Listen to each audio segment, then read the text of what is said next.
Again, thank you for being here tonight. It's so much to talk about, I especially know. when I talked to you earlier about this concept. So I am so intrigued with this book. Thank you so much. The Airport Adventure. I'll show you guys again. You can see that there. And tell folks about you, and what you want your readers to know about you, about yourself, and what you want the readers to know about you.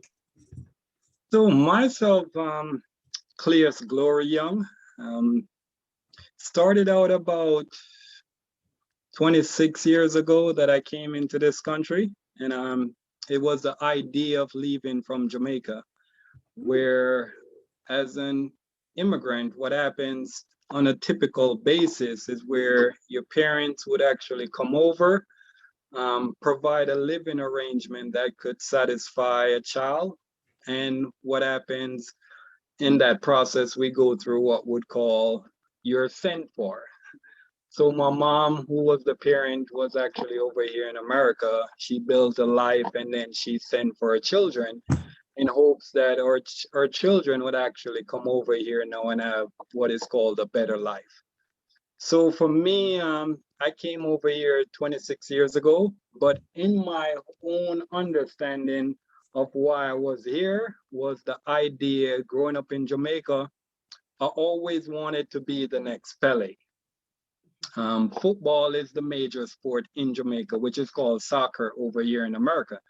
So I always wanted to be the next Pele. And when my mom offered the opportunity for us to come over here, I was like, wow, this is a great opportunity for me to get better training and be more exposed to the audience that would actually gravitate towards me becoming the next Pele. And when I came over here, I lived in the Poconos, which at that point, I didn't really understand this because my mom used to live in New York before, but when she sent for us, she actually migrated to the Poconos. And one thing that I started to understand in my older years right now is that she made that transition because the life in New York that was there at that time, she didn't want that for us. So she brought us to a place where you're talking about safety, where you can walk on the street. Like living in the Poconos, my neighbor was like a mile away. Like that's how it was. So being in that environment, it allowed me to see different aspects of how life could be for a child. So I attended school there in the Poconos, played soccer, and I did well on the soccer team. At one point, I started to look at life and I'm like, I don't want this dream. I don't want to be known as someone that's going to be kicking a ball into a goal and then being celebrated for that. And at one point, I decided to give up that boyhood dream of becoming the next Pele. And that's when I actually started to venture off now to see what could be more meaningful for me and my life. So 26 years ago, I entered this country, and about 21 years ago, I started to venture off into what else could be out there that could be significant to my life beyond just being someone that's kicking a ball into a goal and being celebrated as a celebrity. And that's how I actually walked away from that boyhood dream of becoming the next Pele and then started to venture off into something else. It's almost like I did an experiment with my life because at that point, I know I was good at playing soccer, but also knew at that point that I had a little writing ability with me. I started to actually do little writings where friends of mine, if Valentine's is coming up, I know I would have friends where they would say, hey, Cleus, could you write me a love poem for my significant other? Could you write me a love letter? And that's how I actually started out. And this is so significant that when they asked me to write whatever they were asking me to write, at that particular moment when I wrote it, whosoever they gave it to, they couldn't tell that it wasn't coming from them. it was down to the T, like written like almost like if I'm giving it to you, it's almost like I wrote it, but I was like the ghostwriter. And that's how my journey started as writing. And at Wow. one point, a friend of mine that I used to write for, he encouraged me to actually get into writing and submitting some of my work through poetry. And that's how the journey started, where I got into writing and I moved away from playing soccer. And now I've arrived now to a place where, and it took me about 20 years to really understand my ability to, and I don't just want to say write, Mm-hmm. being able to use my ability where I could take words and I could put into such a way that I could construct it now and allow it to help someone else to live a better life.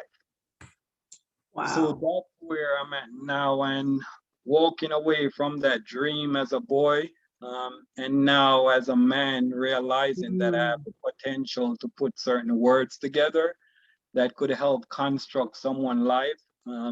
It's a great satisfaction. So Wow. that's the history of who I am. And as we go along in the interview, during that 20 years, I've done so many different things. I've done teaching, I've done writing plays, writing books, and documentaries, you name it, I've dabbled into it in search of something greater and more meaningful out of life. Wow.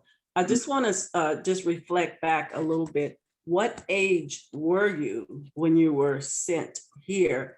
And were you sent alone or with your siblings? So I was 15 at that time, and I came up here with my sister, my older sister. And I think either a couple months later, then my younger brother came up. So it was three of us there in the Poconos, from Jamaica. Mhm. And then I had two other siblings that was actually here, that was born over here, younger siblings. Was it easy for you to adapt coming from where you were coming from? No, no, no, no. And let me tell you what happened. And this is why, even at this point of my life, I look at how I could help someone make the transition. Mhm. I developed a theory once that is called the Fishbowl Theory. And the Fishbowl Theory is the concept of where I was living in Jamaica and growing up in Jamaica. It's almost like I'm in a fishbowl. And in that fishbowl, I'm aware of everything that's around me. Mhm.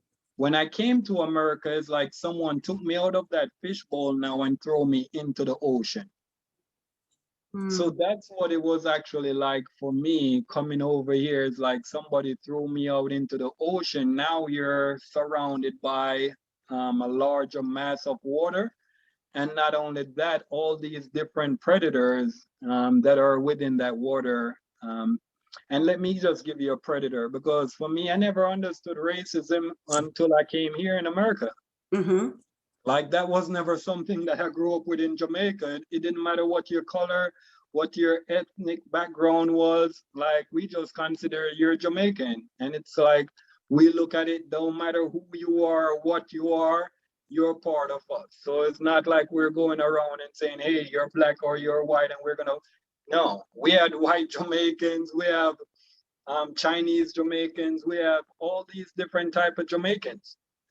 So it was until I came here that I actually started to look at as I said, it's almost like being in an ocean where you're being attacked by these different entities.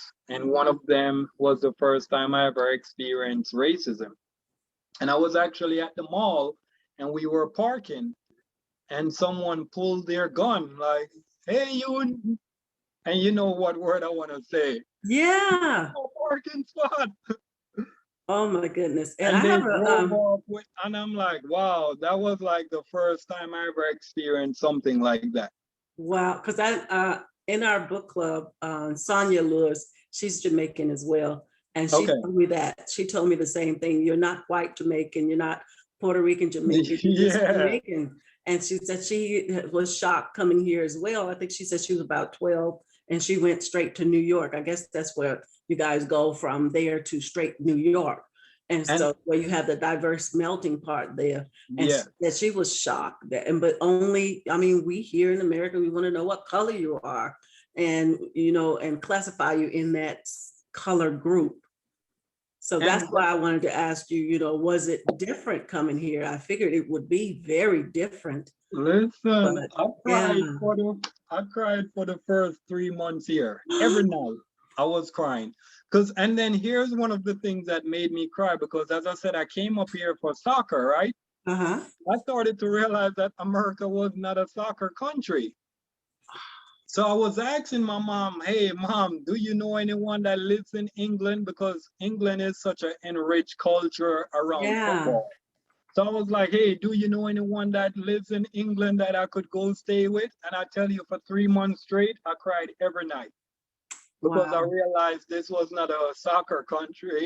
To the one point, and I know where at one point America had endorsed, what's his name?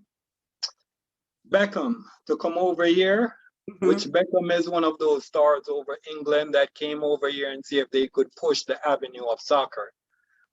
But back then, I'm telling you, I cried for 3 months, and I was like, wow, I came to this country to fulfill a dream of becoming the next soccer player, as in Pele. And then what I realized was this is not a soccer country. So it's like I'm tough out of luck. So for 3 months straight, I cried. Wow. That is devastating. You talk about in your book, and I really, we talked about this before, when Yes. when you thought you were safe with the people you were around, but you realized you were unsafe. Can you tell us about that? So the airport adventure, which is what you're talking about, that is my latest creation. And I've put my all into that book. And what you're discussing right now is the avenue. For me, I'm a giver. I'm always out finding a way to help someone. And at one point, I'd taken on friends that I thought were like, hey, these are my legit friends. But in the background, there was like this disloyalty. That this was the first time I ever experienced such a disloyalty. And for me, I didn't know how to cope with it. So at one point, I was going to bed at night and not sleeping right. At one point, I was not eating right. At one point, I was not thinking of the things that I was doing on a daily basis in a logistic way.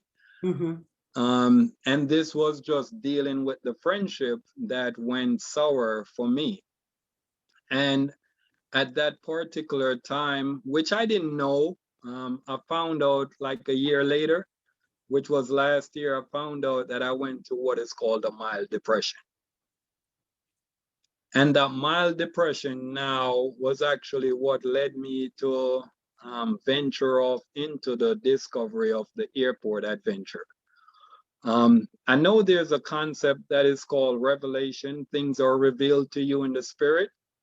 So when I was going through my hard times at that point, there was this thing that revealed in my spirit about a black box. And it gave me the instructions of what to do with the concept of the black box. And for those who don't understand the background, so a black box is actually coming from an airplane. And it's a typical thing when an airplane crashes, then they actually go for the black box to see what went on. So something revealed in my spirit to, hey, develop a black box friendship. And I did. And I began to now create this safe space with this friend that actually from Jamaica. And that person was able to be someone who could be there for me, where I could express the mild depression that I was going through. And that's what actually led me to now recover. And I never looked at it because I used to do therapeutic intervention as well for a school that I used to work for as a behavior therapist. So for me, I understand the concept of having someone in your life that you can relay, no matter what challenge that you're going through, you can relate to them without no form of criticism coming back. So I was able to do that, and I'm telling you, I recovered from that. I started to eat properly. I started to sleep back to my normal routine, and my thinking, it went on a whole nother level.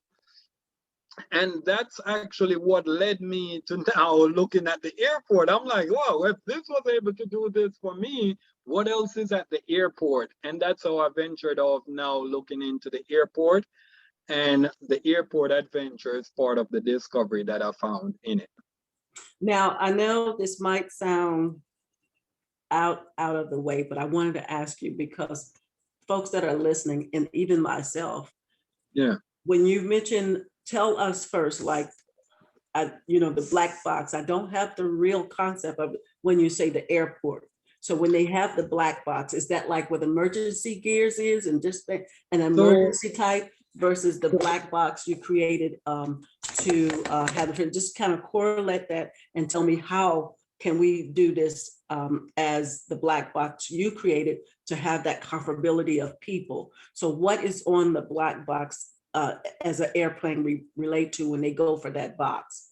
And in that a black box on the airplane is just a device that records whatever is going on the airplane at that particular time. So if you're flying on an airplane, there's a black box on there that's recording daily, right? Whenever the flight crashes, then they actually go to the black box now, and then now play back, and they can hear some of the things that were going on the airplane before it went down. Okay. So it comes from an auditory standpoint. So when they listen to the tape, they're listening to the auditory standpoint, right? So for me now, on the black box now was whatever instruction came from me was where I had to find someone, right? And now I could release the audio out of me, which means it's a concept now of saying, listen, this is what I'm going through, right? And I'm sharing with you now that my life crashed. But I need someone that I could relay this message to, where there's no form of criticism that's coming in. There's no form of judgment. And you're not going to sit here and ridicule me about what went on. You're just going to listen and provide me that safe platform where I could get all of these things off my chest, as we would normally say, right? So that's how the black box was related. So for me, what I created at that moment was a black box friendship. Meaning that this person is going to create a safe space for me to get this audio out of me. And as I said, I'm coming from a therapeutic background, so I know what that can do for a person when you actually provide that safe space for us to release anything that's really holding us down. And just to go a little off topic, most of the people in the world that are really traumatized or have things that are challenging to them right now that's weighing them down, they don't have that friend or family member or person that they can go to and really get these things off their chest. And these are the things that are holding us down on a day-to-day basis. So that's how I was able to create a black box friendship. And this was somebody that I knew from growing up in Jamaica. She made herself available. And I told her what I just experienced and how it made me feel like, hey, I can't sleep at night because I'm thinking like, wow, this is what happened to me through these friends. I'm not eating right. And it's like she just provided me the opportunity to share those things with her. And for some reason, they started to just come out of me, like the stress, all this was just coming out of me. And I was like, wow. At one point where I said I recovered, like my level of thinking went on a whole nother level. I was at one point when it just happened, I was looking at revenge. Like, I'm going to get back all of them. Wow. But when I therapeutically went through that process, I'm like, I'm going above and beyond them. I'm not even worried about them anymore. Wow. And so And what does that, I'm sorry. So I know that you said like you trusted her. So what does that look like for viewers that looking on? How do they find that trusted person? I know it's somebody you knew and you tell, what does that look like? I mean, when people, let's say that they just really closed in and they may not know how to release like you are. What does that safe zone look like for them to even create that box of friendship like you did? So it's hard to really tell that, but as I said, for me, this was somebody that I knew growing up in Jamaica, Mhm. and this was someone that I know had my best interests. Good. Because I remember growing up in Jamaica, like whenever I needed to talk to someone, a young lady, she would be the one who actually supply the phone number and stuff like that, make the contact. To the point where I remember I was talking to this one young lady, and if I called the house and the dad picked up, because at that age the dad was like, "No, we're not having you having a boyfriend." So what that friend would actually do for me, she would actually call on three-way, and then now when the dad picks up, she asks for the girl. So the dad was able to give the girl the phone now, and then when she when she Wow. came on now, she just put the phone down and allowed me and the young lady to talk. So that was someone that I know was looking out for my best interest from a younger standpoint. So we still remain friends. And at that point, as I said, I never experienced anything like that. And this is was like I've had friends that we had disagreements and stuff like that. But these were friends that I mean I would go out on the limb for. Like anything that you needed, I would do it for you, and I don't care what it costs. I would. That's how I was with these friends. Mhm. And to the point where they became disloyal, and I'm like, wow, I couldn't believe this. Like you're here willing to go out on a limb for someone to make their life extraordinary. And while you're out there on a limb, they're willing to shake that limb so you can fall off. Mhm. So, Yeah. So I met so that, I related to that friend, and that was someone that helped me to recover from that circumstance. you talked about the last time you and I talked together, you talked about mental health and things like that. And I know sometimes we think, and I say this very carefully, we think that all Black people are alike. You coming from Jamaica, me being in America, America. we're going to think differently, although we're Black, because it's the culture that we came from. So in saying that, and also learning just from listening to you now, I'm like, okay, he's Black and he should know that, and he's Black and he should know that's how we are. You know what I'm saying? And so we shouldn't put it all in the same box that we think alike like that. Mm. And so that right there makes me know how, maybe you could say, how sheltered I was in my American mindset. And when you say mental, and I'm bringing up to this point because me living here, when it Mhm. comes to mental, we ignore it. We Yes. ignore it. We don't want to face it. We don't want to talk about it. And that's why I brought up those two correlations, because we always say, we as Black people, we don't do anything about mental health. We go to church, we pray about it, but we don't talk to anybody because that means we're crazy. You know, and I'm glad you're mentioning that because one of my degrees is in human services and psychology.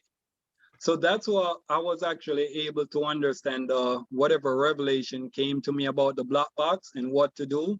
Mm-hmm. Um, but I dealt with the mental health and behavior health before I actually ventured off into the airport looking at this as a new healing modality. That's actually where this is coming from. Mm-hmm. So for me, I started to really pinpoint and see some of the things that I learned in psychology. I started to see them applicable within the aviation industry. Okay. And that's how the airport adventure came about. Um, Looking at what I went through, I was like, wow, how could I help other people not to go through that same process, because I'm telling, even for me, I didn't even realize it was a mental health or a mild depression at that particular time. All I knew at that particular time was that I wasn't eating right. I came home at night. I wasn't sleeping the time that I would need to. I would stay up like late at night. And I remember I was in training at that particular time. And I mean, I was in the training, but I wasn't there. Mm-hmm. And I know specifically I wasn't there. I remember we had to take a test, 2 tests we had to take, like the Monday and the Friday. The Monday I got like an 80 on a test. And I'm like, wow, this ain't me. This is not me. And it's like during that process is when I was recovering. And by the Friday, I had a 95 on the test. Mm-hmm. So I saw the transition, but for me, mentally, I wasn't there because of what happened. Mm-hmm. And it goes back to when you're saying this mental notion, we have tucked it away because we use it and identify it as this, hey, it's a disorder that we're going through, and we don't want people to know that we're going through these things. And this is why now we now go back to the black box. We're able to now suffocate these things inside of us. So I can't come and talk to you. Right. So these things now are suffocated inside of me. And then what happened now, it leads to, and I've seen this, I've done bullying, and I've seen it where people have been bullied so bad that they actually started to the process of where they committed suicide. Yes. Because they don't have that outlet where they can go and talk to that safe outlet and say, hey, this is what I'm going through, and this is what I need help with. It's almost like I'm shameful now to go talk to someone that someone just bullied me. And then in the family too, there's a lot of molestation that goes on in the family. And it's kept inside where it's like you've been molested, but you can't go out and talk about it. So now that now becomes a congestion inside of your life where you're congested and backed up. And you don't have that platform where you can safely express these things that are going on. So ironically now I started to look at all these things, and that's how I developed the airport adventure. Because I wanted it to be a process where I'm not talking to you about mental health. Mm-hmm. I'm talking to you about regular things that could now transition your life from one old location to a whole new destination. And I'm doing it in layman's terms. Like we're just having a conversation. There's so many things that I could do right now that we're having a conversation, but I'm actually doing the mental health capacity to your life. But you're not understanding that because I'm doing it in such a way that I don't want you to feel the stigma that I'm saying something is wrong with you. Mm-hmm. So this is actually what the airport adventure is all about. The airport adventure, live safely. That's the subtitle. And you won't understand when you start to live safely, right, with each other, you won't understand the dynamic that happens to your life. Mm-hmm. I call it a miracle pill. Because the moment you start to have that black box friendship where, I mean, it doesn't matter what you're going through. Mm-hmm. If you can go to someone and really talk to them and it comes off your chest, it's a miracle. Like for me at one particular time, like I just felt like this whole mountain fell off my shoulder. Because I have that platform where I could safely share now what's now being something that's suffocating me to the point where I don't know if I would have led to that position where I'm in a position where I'm thinking about suicide. Mm-hmm.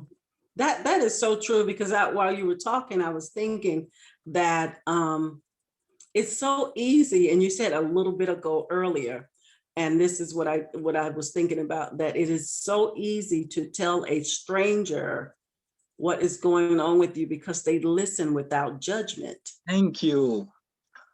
And that stranger is actually providing a safe space. Yeah, and we say don't talk to strangers, but they listen without judgment. And only, like I was telling my grandson, the only way you can have a friend is you have to talk to strangers. And he was like, talk to strangers. Yeah, I say, because strangers friends were once strangers because you got a chance to know them. And it's just, Yeah. it's kind of like the concept that said, don't talk to strangers, but that friend that is now your friend was a stranger before he became your friend. And you I know, explain that a little bit like that. and it's funny that you're saying that because I actually discussed that within the context of the airport adventure. Mm-hmm. There's a part in it where actually, so in the context of what's going on, there's these characters that are looking for safety ways to get to their destination. So one of them, something happened at the airport and she went up and talked to a stranger. And I discussed that was not appropriate thing for you to do. But at the end of it now, I had someone where she was crying now because she couldn't resolve what was going on. She Yeah. was crying, but a stranger walked up to her and helped her. See? Yeah. Yes. So that's Yes. something that I deliberately placed in the book because I'm like, they told us not to talk to stranger, but looking at now, I'm flipping it around that here's someone now going through a devastated moment, Mm-hmm. and it's like a stranger, which I call the Good Samaritan in the book. I call the Good Samaritan, and that person was able to come over and help her with the situation. Cool. And even like I said in this book, you guys, the airport adventure. So hi Wendy, I see you down there. And this book have a wealth of information in it. And don't read it like a novel. Like I told you before, don't read it like a novel. Don't worry about it reading it so fast because you're going to miss out on a lot of information. He gave us a wealth of information. It's worth the investment. And when you talk about the airport safety, yes, there's a lot of things that you talk about in here. And I see Wendy is there. I don't know who else is on there. I was trying to wait a little bit before you do the reading. okay. Do tell us a little bit more about when it relates. I know it talks in adult terms, but Yes. kids can learn from this too. But you make this book to be interactive. Yes. And So it's like, to me, don't do it alone. Don't try to do life no, alone. You have to interact and communicate well. And that's one of the things we're suffering with. We text a lot, and sometimes I'm saying something to my husband and the text is not saying that. I'm like, that's not what I meant. And so communication is our biggest downfall. So tell us about that, you know, even though you have this in adults and we interact with our children. So tell us about that. So a part of it, at one point when I said I left soccer, one of the ventures that I actually went into was becoming a teacher. And one point I realized that when you teach the children these things, they go home, but they don't share them with the adults. Being a community member, I used to do workshops and plays and different panel discussion. And when the parents come out and you share this information with them, they go home and they don't share it with their children. So what I started to look at, there's always like this imbalance within the home because what the child knows, the child doesn't share it with the parent, and what the parent knows, the parent doesn't share it with the child. So one thing that I started to look at now, what if you could actually have them interacting and learning together? So there's no imbalance of understanding within the context of the home. So that's how now I was able to create the whole concept in an engagement aspect. And then another big part of it now, at one point I was a behavior therapist, which meant that I had to be in the classroom where I'm administering these children that are within the classroom that have behavior problems. Yes. So for me, I was sitting in the back of the classroom and I'm watching the teachers as they teach these subjects that as a teacher, I used to teach them, or as a student, I learned them. But from a behavior therapist standpoint, I started to see a whole different understanding behind it. Now that I'm older, and that's what I started to look at going back now. When a child reads something at their level, they're only able to see it from a child level.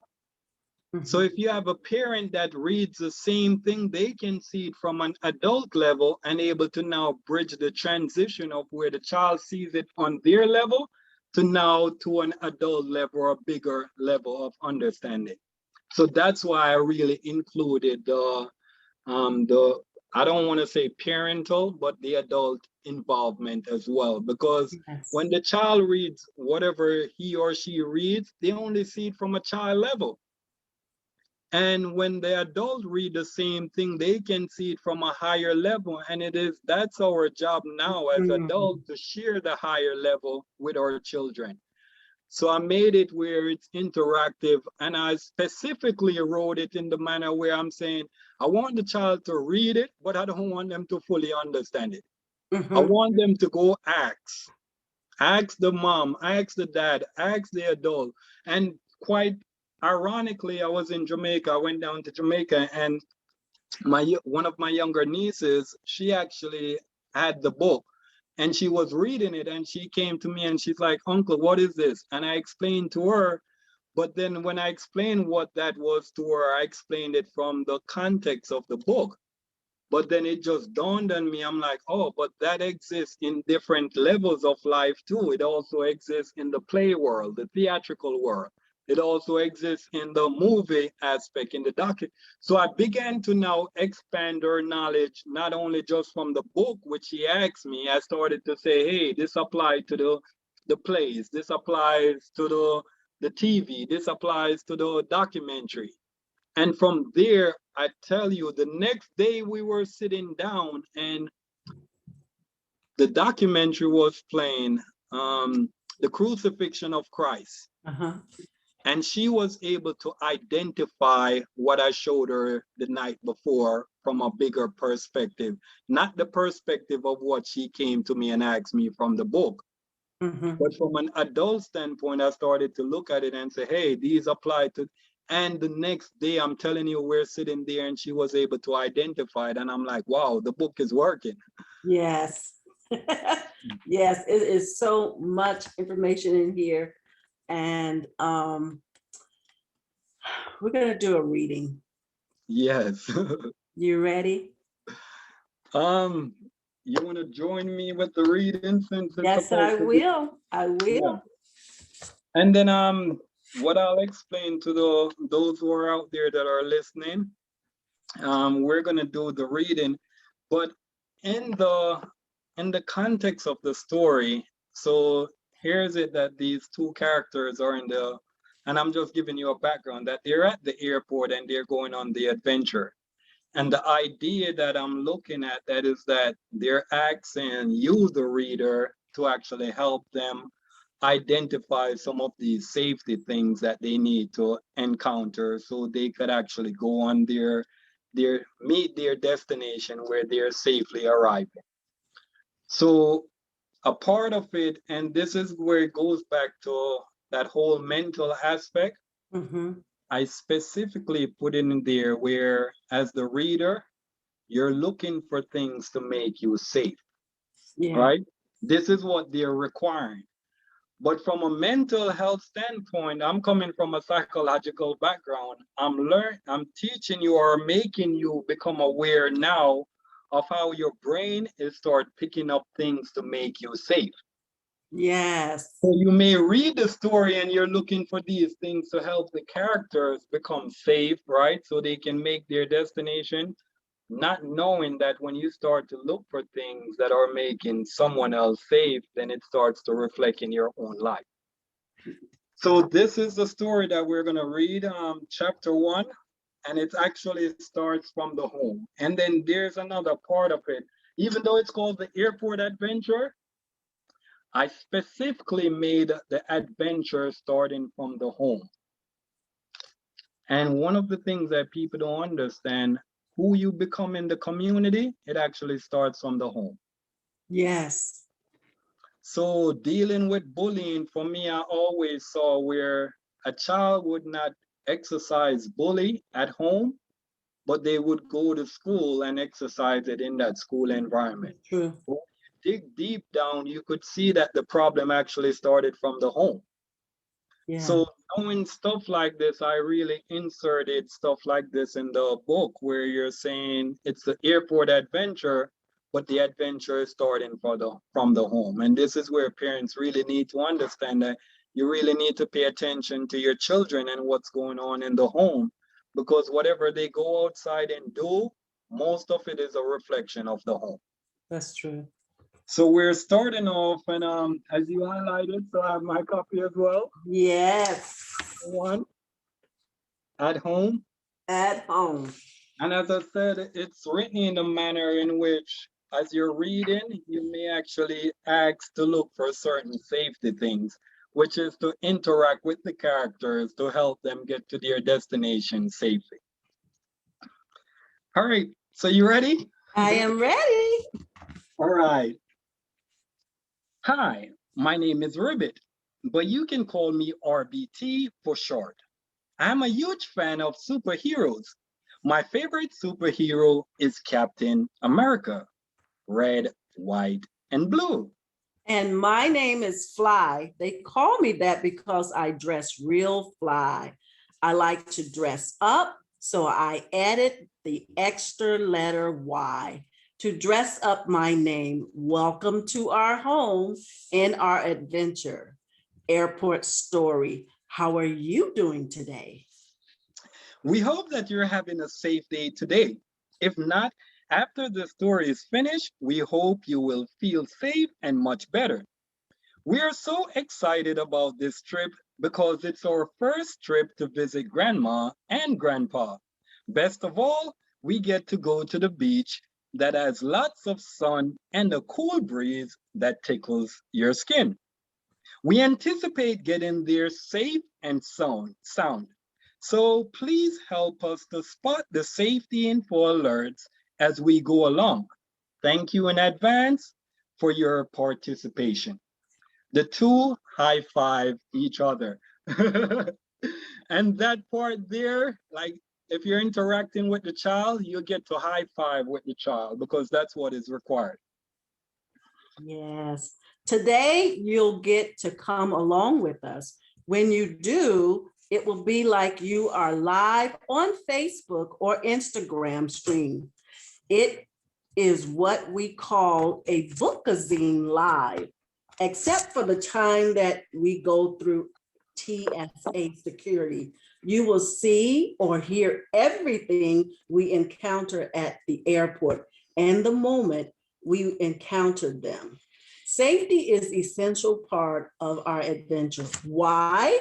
Because we will be entering the airport, and safety is a vital component of its daily operation. So whatever is important to someone or something is what we will encounter when we interact with that person or thing.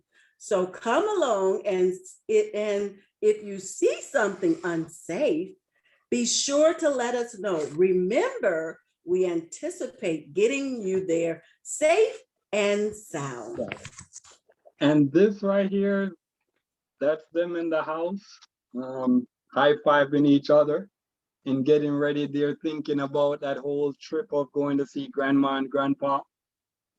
And there's a method behind that illustration as well. First, you must understand that we're too young to go to the airport by ourselves. Going alone would be an unsafe thing for us to do. We can eat by ourselves, tie our shoelace by ourselves, and bike by ourselves, but we can't go to the airport by ourselves. So guess who will take us? Our PARENTS. That's right, parents. So buckle up and let's go for the adventure. They safely run to the car. Mom, Dad, we are all set and ready to go. That was our first safety info alert. Did you catch it? Notice that our first from our safety is communication. By communicating and letting our parents know that we are ready, we are also letting them know what to do as well. This way, we will all have a mutual understanding of what is going on. We must all learn how to communicate with our parents effectively, and our parents must learn to communicate with us effectively. This is our first safety info alert. It is unsafe when parents and children do not communicate effectively with each other. Mom and dad comes out with the suitcases. And so the parents pack the suitcases in the car and find their respective seats. Dad is the driver, mom is the front seat navigator, and RBT and Fly are the backseat passengers. Soon they will be dropped off at the airport as unaccompanied minors, but not before their parents watch them take off in the airplane. Do you know what an unaccompanied minor is? If you don't know, an unaccompanied minor is a child between the ages of 5 and 14 who flies with the assistance of a flight attendant because his or her parent is not available to accompany him or her. For safety reasons, the child must be dropped off or picked up by a trustworthy relative. Children ages 15 to 17 are considered unaccompanied minors as well. However, they can travel on their own without the assistance of a flight attendant. Parents or guardians.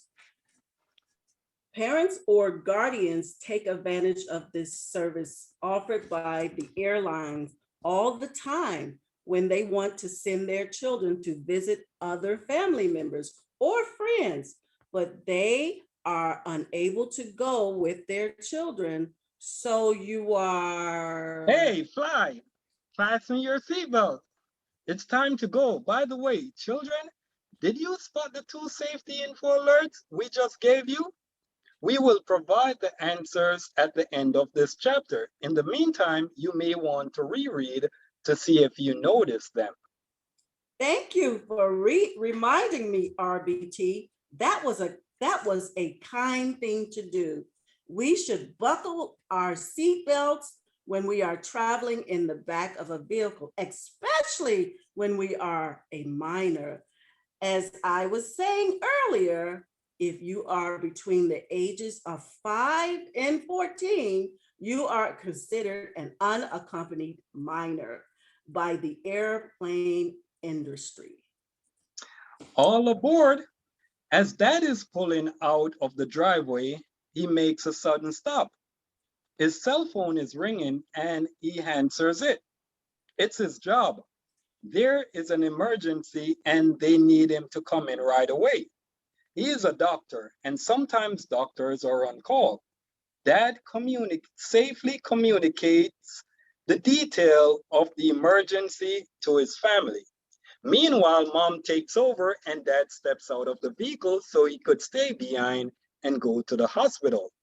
Even though they are a family, each of the four family members sometimes have their own individual role to play. Did you spot the safety info alert? First, dad stopped the vehicle to take the phone call. That was a kind thing for him to do for his family.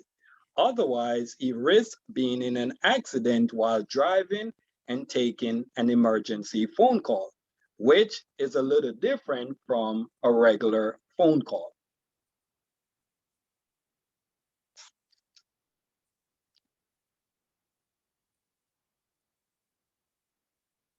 Mom narrates. That's how life is sometimes.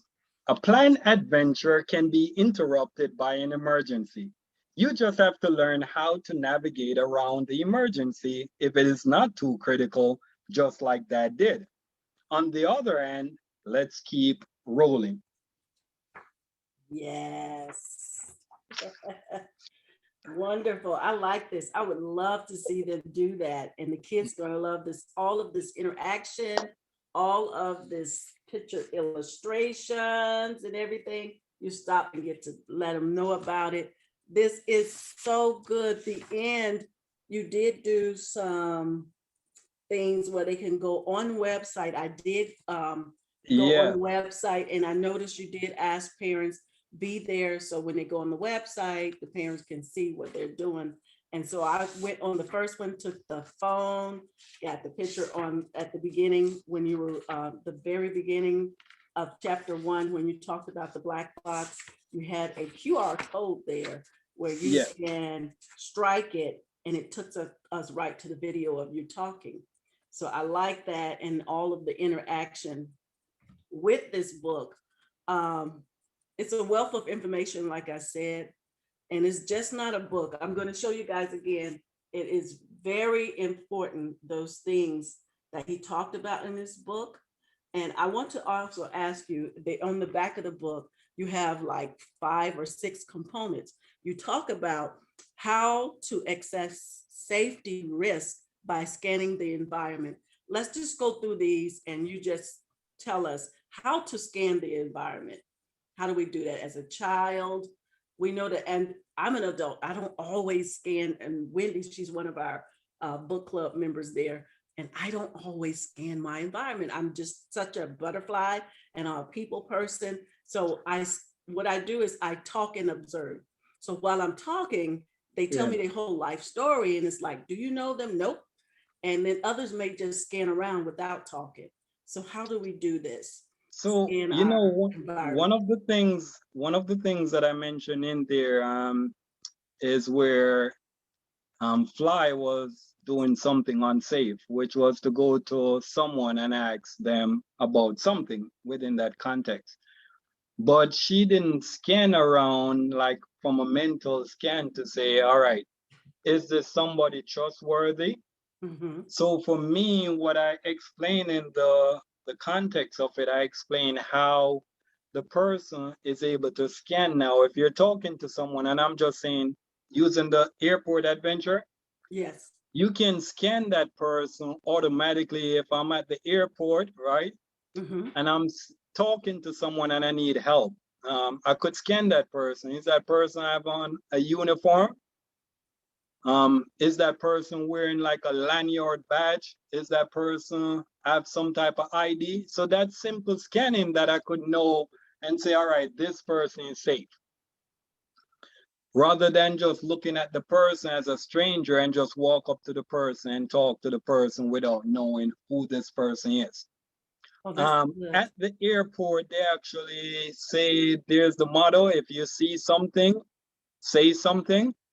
So while you're traveling through the airport, it also provides you with that avenue that if you see something unsafe, like you see a suitcase that's stacked by itself, Yeah. nobody is there, right? Then Yeah. that's something that you can scan within the concept of your mind and say, hey, what is a suitcase doing there? And nobody's around. Because sometimes, you know, people attempt to place bomb in certain places, certain parts of the airport. Mhm. So a suitcase that could be there by itself, right? It's something that you can scan within your own understanding and say, hey, where's the person for this? Mhm. And then that's translating to outside in the community. I mean, when you go into the community, you can see certain things like how do you feel when you're walking down the street and that street is filled with trash, Mhm. right? When Mhm. you're hearing gunshots, those are things that you can scan and say, hey, these aren't places that I need to be because this is not safe for me. So those little things as far as us scanning what's in our environment, and it's so sad because we're occupied with the earplugs in our ears. We're occupied on the phone. And those things are done deliberately. So you can't really pay attention to what's going on in your environment. So you're going to always be caught up in something. That is true. You have the other one, when something's odd, is pretty much what you were talking about, and report it to an adult or Yeah. a So worker. going back to where we were talking about the suicide case of Mm-hmm. some of our children committing suicide, like that's an avenue where you know something is wrong. Mm-hmm. You're not feeling like the way you're supposed to feel. Even going back to my black box circumstance, Even though I didn't acute that at that particular time to what is called a mild depression, I knew something wasn't right. Like, I know what time I normally go to bed. I know what I normally eat. I know how I normally think. And at that particular time, I know something wasn't right. So at some point, I had to now go into that position where I found someone and I began to share it with them. Mm-hmm. So these are the things that we have to move away from, these taboo where we're saying, oh, something is wrong with me and I'm not going to share it with you. Mm-hmm. We have to really give people that avenue for us to allow them to safely share what they're going through. And I could tell you this from a parental standpoint. If you're a parent and your child doesn't share something with you, believe me, they're going to find someone else to That's share it with. true. That's true. And I know, like, when we were growing up, it used to be a time, it's different now. And I know from having my 4 children and my grandchildren, Yeah. back in the day when I was growing up, you could have, say Miss Sally lived next door and she has a daughter, and Mhm. I'm my mother's daughter, and we just say, hey, I have a daughter, you have a daughter, and we just go quickly play. Back in the day. Now moving forward, this generation, you have a daughter, she have a daughter, they may like, they weird, I don't want to be around them, what, why are you getting us together, you know, what. And then one of my, I think it was my grandson, I think, or someone told me that this generation, they are isolated. Some of the kids are been bullied, or they may be into some wild lifestyle. Let's just say it like that. And so Yeah. when you bring those people together, they know how they are, but they don't know how that person is. And maybe they sense that same weirdness that they have amongst themselves. And so I know that sounds like far-fetched to go way out, but that's what I was told from these young people, that people do weird things nowadays. You just can't put them together like we used to do back in the day. And I'll tell you this because I did psychology. Um, and from the stuff that I was able to put 2 and 2 together, Mm-hmm. um, they purposely make us go into those mode where we look at each other and say that we're weird or we're this or we're that, Mm-hmm. because it now isolates you in a predicament now where you don't feel safe to share what you're Yeah. going through with that other person. Mm-hmm. And I guarantee you this, I've been through so many different families. They may look different, but they all want the same. Mm-hmm. And when you look at it, ironically, so one of my book, one of the books that I was able to publish, it's called The Four Fisherwomen. Yes, I want that. I told you I'm getting all of your books. Do tell Yeah. us about them. And that Put it up. story, You showed it too quick. Do show that that again. story, The Four Fisherwomen, Bring it up. It's kind of, yes. the Tell us four about it. the four fisherwomen is the concept of where 4 women, 4 different backgrounds in 4 different parts of the world. And they're doing the same thing, ironically, at the same moment. Mm-hmm. And they live all the same lifestyle. And for me, was looking at it, you could be black, you could be white, you could be red, Chinese, whatever you are, right? Mm-hmm.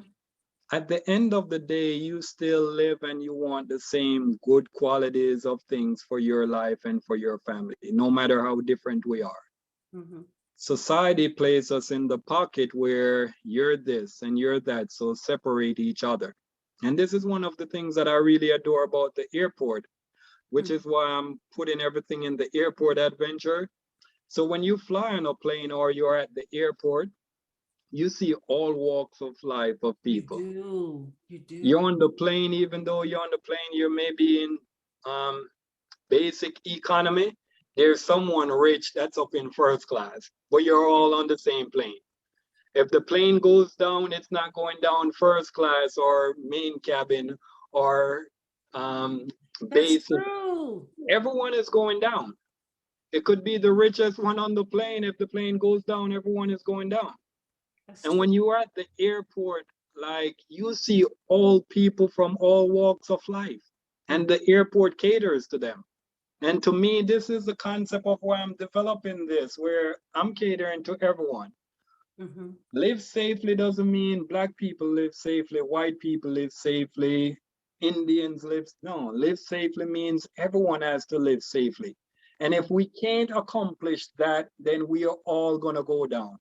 I don't care who you are. You could have the most wealth on this earth, because one of the things I had to do, I was in Mexico and I started to look at the Mayans and how great and powerful they were, but they're not in existence today. So it doesn't matter how great or powerful or what type of wealth you have, if we can't live together at some point, something is going to come and take us all out of here. That's so true. Show us your other books. That's almost our time. I told you it Oh, goes fast. Show us yeah. other books that you have, and I told you. So this was one of the books that I did. It's actually a CD-ROM. Mm-hmm. So I wanted it to reflect where you could actually go on the computer, you read the book if you can't read, which at that time when I had published it, I was encountering different children and their parents were saying, oh, my child couldn't read. So the audio version was on there. If you can't read, then you can still get a good concept of the story. And then being a teacher now, I learned that there's different components that people learn from. Mm-hmm. So I created a theme song, professionally done. So a theme song is on there. Maybe you won't get anything from the story. Maybe you can learn from the theme song. And if you don't get anything from the theme song, I did a poem on there too. And then I did a puzzle. So this is what's on here. Um, this one is called The Magical Rug. And it's a concept of how this person went 20 years in search of finding the treasure of their life. Mm-hmm. And sometimes when I look at it, I was like, wow, it's almost a reflection of my life, because I took 20 years to really find the airport adventure. Yes, But for me, I started to look at it that sometimes in life, the treasure that you really need in life, it doesn't come overnight. that's true. This is actually a physical copy of the CD-ROM that I just showed you. And then I also had so it's the CD-ROM, um, the storybook, and then I developed what is called the study guide to actually go with it. Wow. Um, this other book, it's called Do Your Best. And the idea is where I was talking about promise. When you make a promise and you fulfill that promise, it actually helps to keep your life together. That's a whole other aspect of life that we would have to do a separate show. This one is called I Am Big Inner. And this is a concept of where I actually talked about my childhood story growing up, and then the friends that I had, and how I transitioned here to America, and how I began to be that bigger person. So Wow. these are some of my work that I was able to produce over the past couple of years. Well, But I'm my definitely, prized possession is yes, actually the airport adventure. I'm definitely getting all of them. And I'm following the Airport Adventures series. I will be following that. And so when my grandson come over and interact with me, we always have something to do, to read or do something. And he's fifth grade. And so what And age you would say? I would say it goes all the way up because, so it's 9. For the airport adventure, it's like 9 and up, independent enough. reader. But what we're working on encouraging is where parents could start up probably age 3, Mm-hmm. to They could. teach our children these principles that they start to grow up on.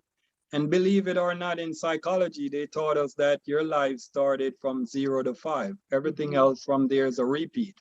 So as you Wow. become an adult, is like everything that you have done in an adult life, it actually generated between those ages, 0 to 5.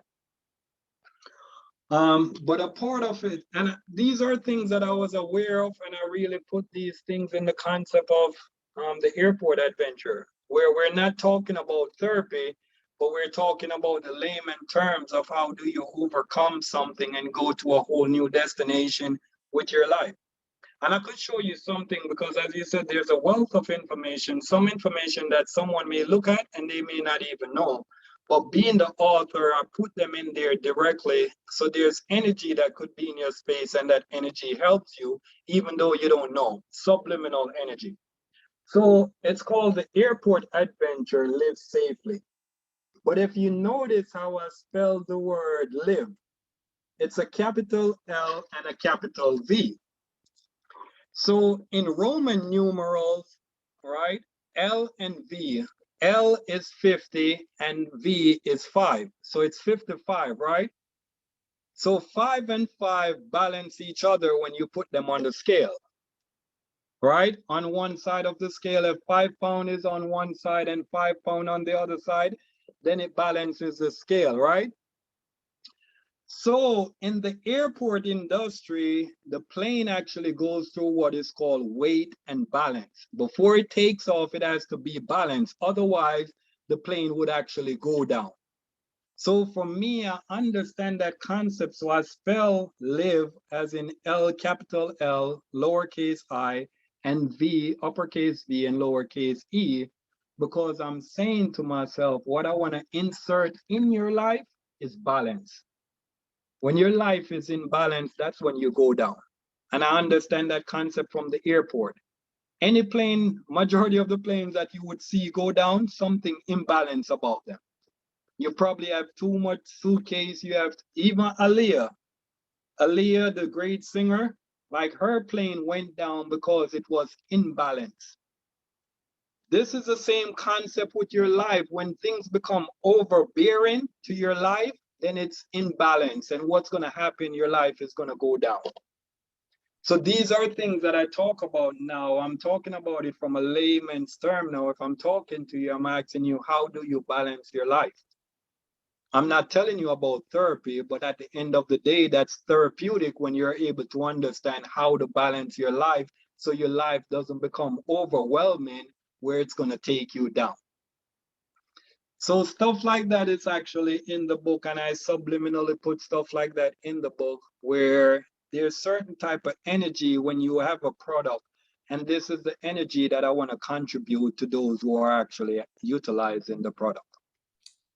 You did well and so true. And I like the way that you have it where we can reach all ages. It's not just a children's book, not just for adults. So pretty much you said it, some of it, but what did you want your readers to walk away from with this? And what is the takeaway that you want us all to know?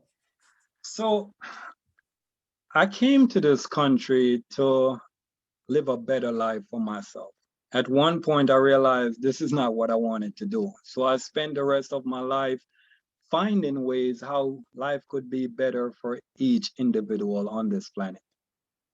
I went to school. One of the aspects I learned about human services, how to service human, and I learned about psychology, how the things that you do and the things that are in your environment, how they impact your daily operation and functionality.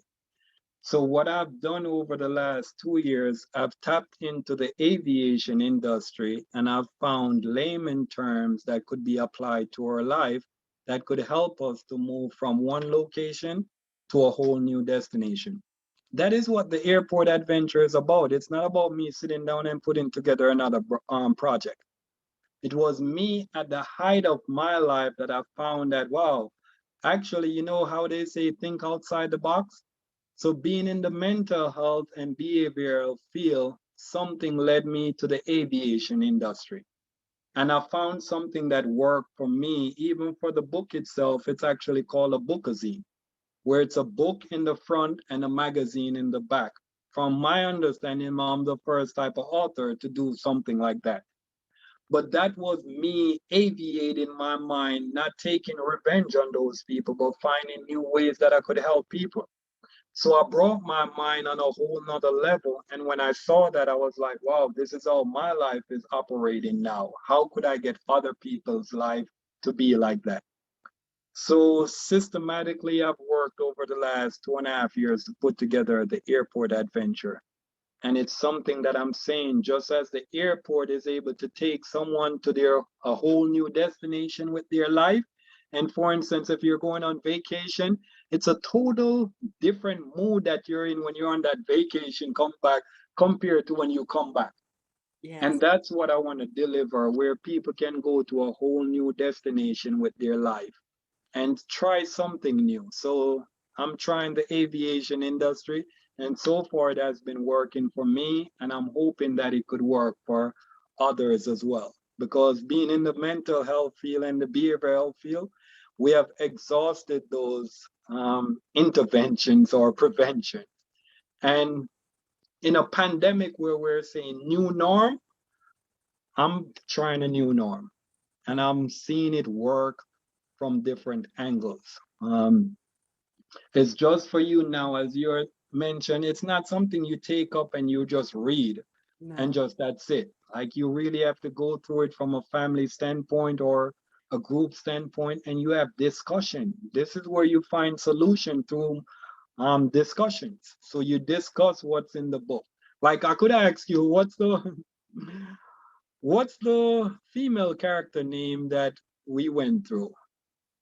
Fly. And I guarantee you no one could get that name. So if you really read that context, her name is not Fly. She identifies as Fly, but that's not her name. If you really Yes, read the that's context true. again, she That's said, true.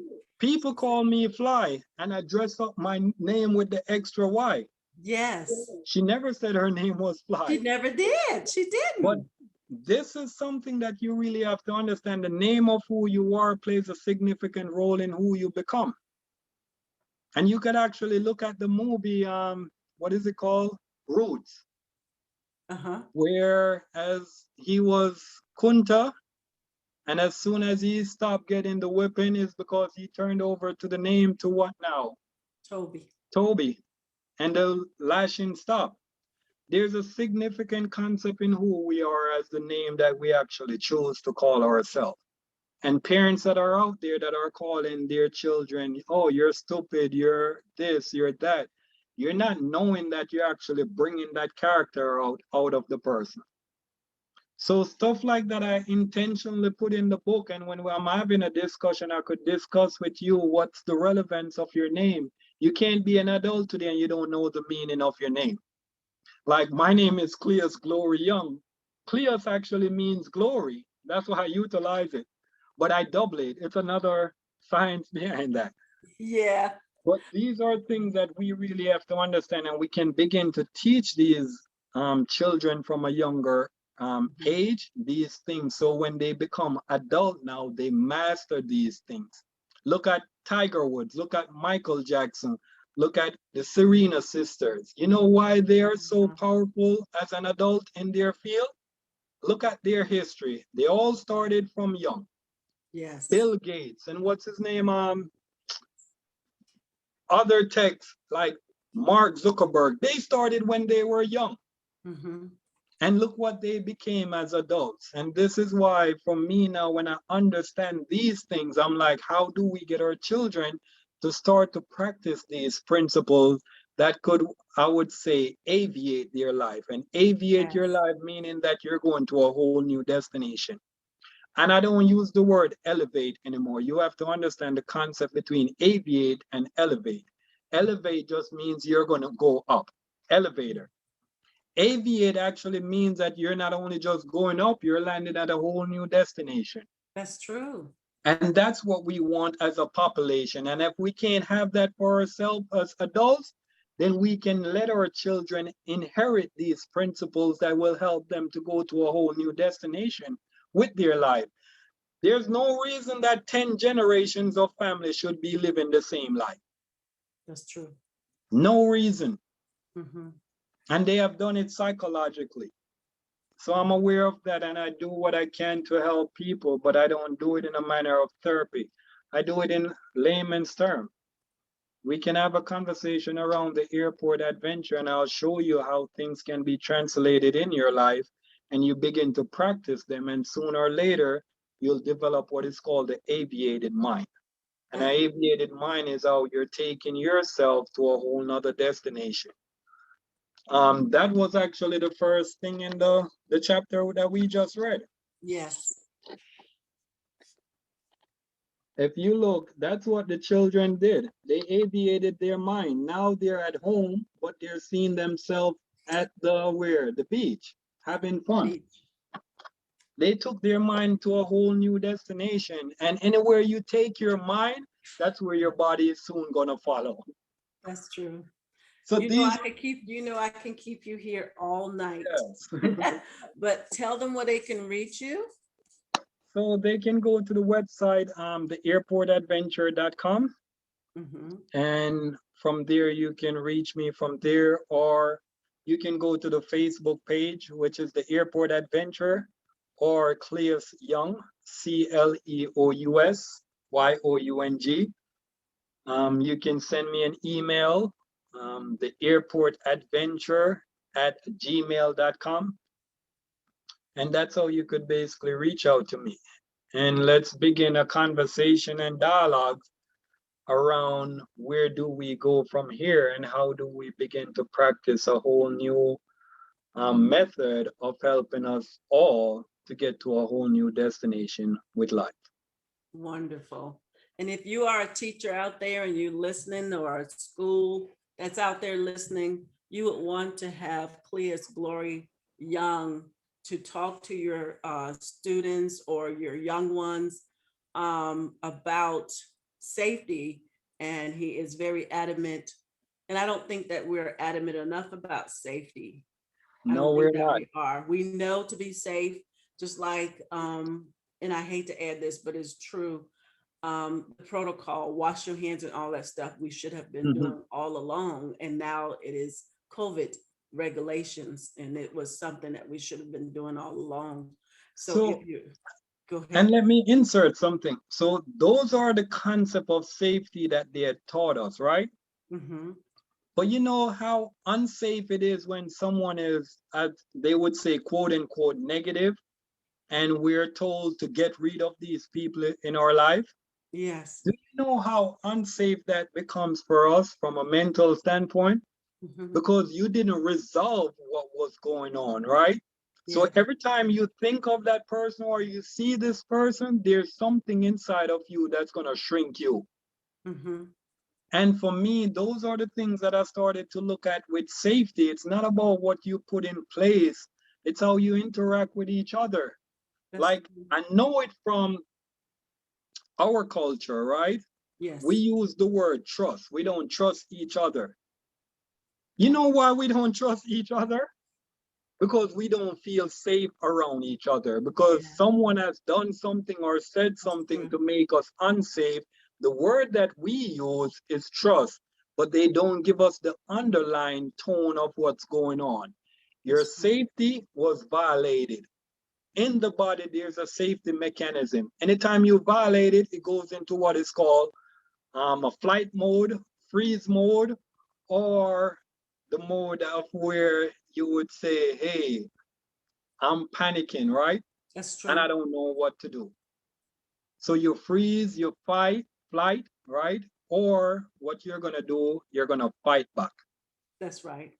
because someone tampered. And I learned these things in psychology in school, but I never equate them to safety until I started to study and understand the airport industry and how those things are really associated with our safety. Not in washing your hands or eat this no, it's like these are things that from a mental standpoint, when you encounter frictions on a day-to-day basis, it becomes something that's unsafe for you. That's true. I'm just going to add this little bit and I'll let us go. Sure. Um, as it relates to COVID and children. Mm-hmm. I work with the children at my church, first graders. And so they love to get close to each other, everything COVID said not to do. And it's Mm-hmm. hard to keep kids because that's how they thrive off of each other. So they're Thank talking, they're like, you. no, you got to be apart from each other. Next thing you know, you see them, no, you can't share that toy. No.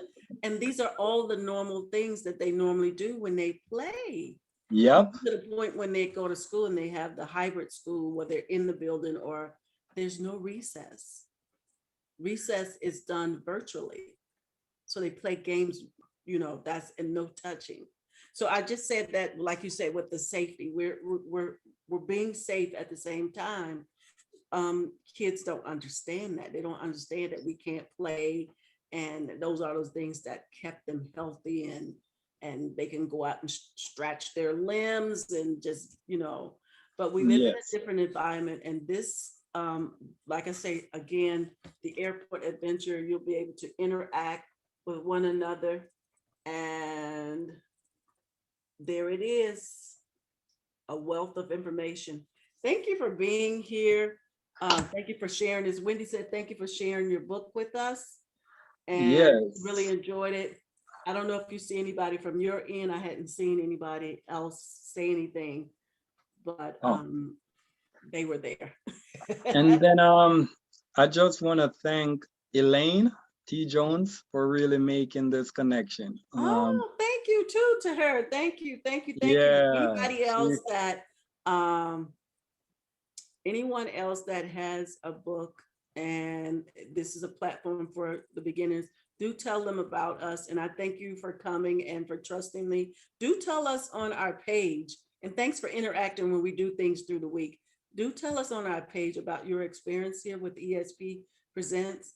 And we certainly look forward to you to come back. Certainly, we're going to get a lot of those books. Can't wait to go shopping with those children's books, and hopefully we can get them into our libraries and our schools. Thank you so much for being here. thank you so much for having me. It You're was a welcome. I pleasure. enjoy it. You could drop yourself down. Thanks again, Wendy, and those who are out there tonight. Don't go just yet. Tonight, our guest was Cleus Glory Young. He's there. Wave at the people here. And this is his book, Airport Adventure. Thank you so much for thinking about our children as well as our adults, and for bringing our family back together. This is almost like being back at the table and interacting. This is Yes. really good to get families interacting again. Thank you so much, and we enjoyed you, and you will get the recording. Thank you for being here. Thank you so much. You're welcome. Bye-bye. All right. Bye.